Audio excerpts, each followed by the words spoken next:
So ito po yung isa. Sa second floor po ito. Bago tayo mapunta ng master, ito yata yung...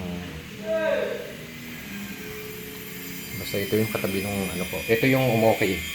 Yung ating control. So okay po yan. Check yan. So ito po yung nakaprepare sa connection ng heater. Saka dun sa lababo ng may cabinet din po ito. So ito okay po ito. Ang pagkakasetup po. So okay naman din yung sa ibaba. Which is ano naman sila. Ito. Ayos na po yan. Ayan. Nakapix na rin yan. So ito po, isusunod na lang natin. Hintayin natin yung go signal bago tayo mag-ayos. So yun, pati yung dito. Sabitan ng tuwalyang pang ano ng mukha. Yan. Yun po. So yun sa ano, sa tuwalya dito.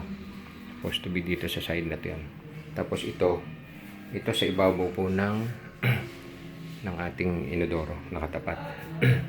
So dini po sa isa sa master may